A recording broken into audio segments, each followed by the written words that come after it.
Hello everyone. Let's talk for a few minutes about feminist criticism. And it's probably pretty self-evident what feminist criticism is focused on. Obviously the female characters in the literature that you're assigned. Feminist criticism is also aligned with gender criticism, but for our purposes we're just going to look at the narrow focus of feminism. So, Lois Tyson has written a book on literary criticism. It's a really good book. If you ever need it for another class, that's a good one to look at. It's very easy to understand. But in this book, she has a section, of course, on feminist theory, and we won't go into the background of it. It's been around a long time as an area of applied critical thinking. It's probably came into its own in the 1960s. But a lot of early feminist writers were, in the 1800s and then scattered even earlier than that. But mostly the late 1800s is when we start seeing women really producing writing on their rights and different things like that.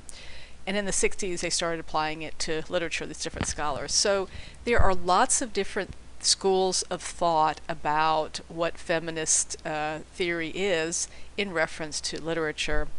But there are some areas that all of them agree upon that are areas of concern in feminist studies. So I've listed these here. I've listed these particular commonalities. This comes from the OWL Purdue site as well, and I've given you that link. I've listed all these commonalities because it gives you the language, the vocabulary of feminist criticism.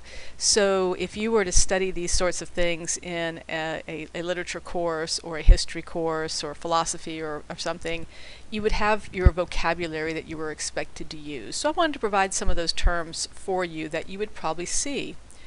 So you hear the words oppression, patriarchy, ideology. Those are the kind of words you'll see coming up. So women are oppressed by patriarchy in terms of economy, politics, social issues, and psychology. Patriarchy just means a society in which the male is dominant, right? Patra meaning father. So you'll see those words patriarchy bandied about a lot in feminist criticism, and that's what they mean. You'll see the term other. Woman is the other, and the idea of the other is someone who's different from yourself, given that the male is and this again is in a patriarchal society where the male is the dominant figure. Everybody else is subordinate and therefore other, different from himself. I'll give you a practical example of this. It wasn't until recently that medications for women were examined for their effectiveness on the biology of a woman. So the assumption was, well, we'll just do it by weight. So a drug developed for a man for whatever reason, any kind of condition from psoriasis to dandruff to depression, developed for a male, and then the dosage is just altered for a female in terms of how much to give.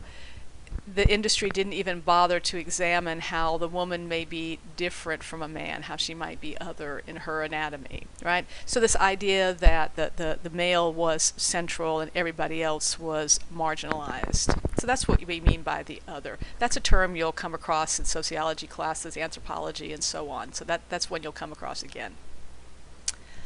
In the kind of biblical Western tradition, women are the origin of sin and death in the world and the basis of everything that's wrong.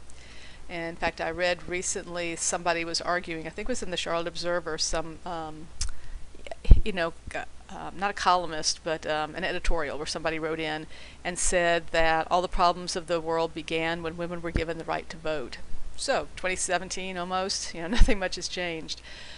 There's a difference between biology and gender, or sex and gender. Biology determines sex, whether we're male or female, and culture determines what traits in that culture are masculine or feminine. Those aren't inherent traits. A female is not born necessarily wanting to wear an apron and cook and that sort of thing. That is a culturally determined act, whereas our the fact that women are often not as strong as men in their upper body region, we don't have the same kind of muscles, is a biological kind of determined trait. So the difference between sex and gender. All right. And obviously things about gender issues. So these are just some common vocabulary that you'll come across. As usual, I have a couple of pages of sample topics that you could address in the story that you select. So how are male and female roles defined in the story?